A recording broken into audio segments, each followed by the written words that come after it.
We hear a lot about authenticity these days in the context of how to build a more authentic relationship, how to be more authentic at work, how to live more authentically. But what exactly does it mean when we say be authentic? Well, that is a good question, and one I have been trying to answer for myself for quite a while. I have watched dozens of corporate videos promoting diversity and inclusion, and invariably the phrase authentic, authentic self, or whole self will be used to describe the kind of employee attitude and atmosphere that is meant to be engendered in a diverse and inclusive work environment. Now, what does that mean? Well, the best I have been able to come up with so far was my summation from another video of mine called A Hole in the Head. Essentially, authentic self is, as far as I can tell, the idea that your personal life and your working life become commingled, that there is no sense of professional distance between who you are and what you do. Now, each company and industry is different, certainly, but having no line between where your private life ends and your job begins being a part of your company's culture seems awfully risky to me.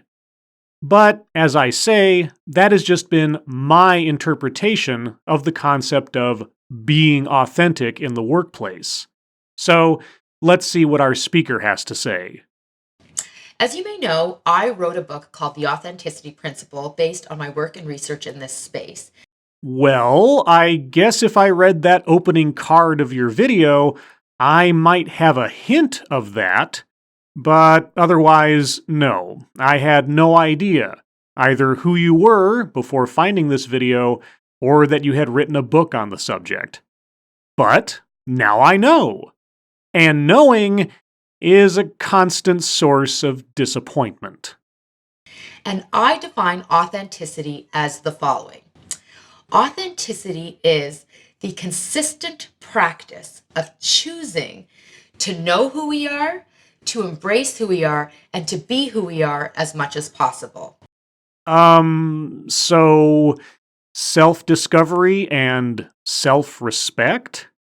I think you've just described the basics of personal growth, which nearly all of us go through in life. Self-discovery, self-respect, self-actualization. I mean, finding out that you like Miracle Whip versus real mayonnaise can fall into that category.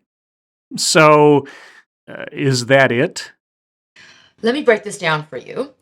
Please, because this does not sound promising. Authenticity is the consistent practice of choosing. Choosing. So, a lot of us think of authenticity as we think of happiness. We think if I just do A, B, and C, I will arrive at happiness. As though happiness, like authenticity, is a destination. No.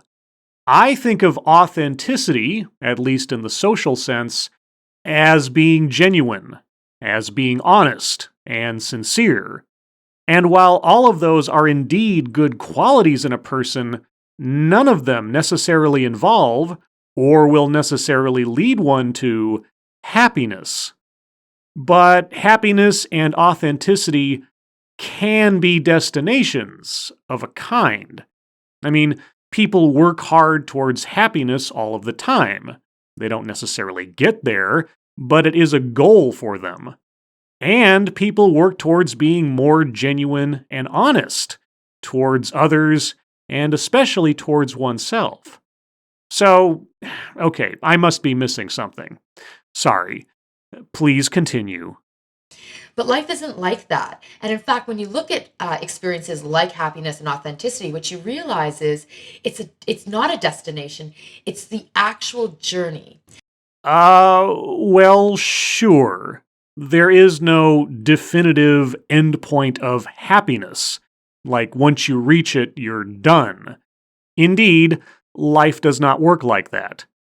And being honest and sincere is a principle, but yes, it is also a choice you make, situation by situation. But again, that is just life in general and being a person interacting with other people. I don't see how this is at all revelatory. So, authenticity is all about choosing, we have choice, to practice day in, day out, moment by moment, experience after experience, choosing to reveal as much of who we are as possible. Or as you are comfortable with, or as is necessary.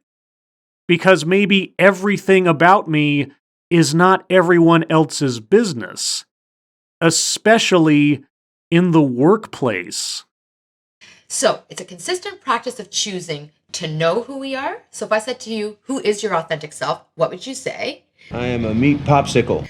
To embrace who you are. And when I say embrace, a lot of us may know who we are, but we rail against it. We fight our identity largely because we experience judgments coming our way or bias coming our way from society. From society. That sounds a bit conspiratorial. Unless who you are or what you are doing is an inherent violation of the law or of basic manners, I'm not sure exactly what you mean there. So we know who we are, we embrace who we are, and we be who we are. And when I say be, those are those micro decisions we make moment to moment, minute after minute, to reveal our identities, our true needs, wants, desires as much as possible. Nothing you have said so far describes anything beyond the very nature of being a living, conscious human moving through the world. And so we do this, the consistent practice of choosing to know, embrace, and be who we are as much as possible. We do this so that we feel better connected to ourselves. Being authentic, the research says, actually causes us to be happier. Sure, generally speaking, not lying to other people, and decidedly not lying to yourself, are ways to increase the chances of being a happier person. But there is a difference between not being authentic and acting in a professional capacity. Not revealing every nook and cranny about yourself is not the same as being inauthentic. We start bringing the spirit of authenticity into our interactions with others. And in this regard, my work and research have shown that authenticity is a lot like a magnet. When we bring this spirit into our interactions, we invite others to do the same back with us. Authenticity is contagious.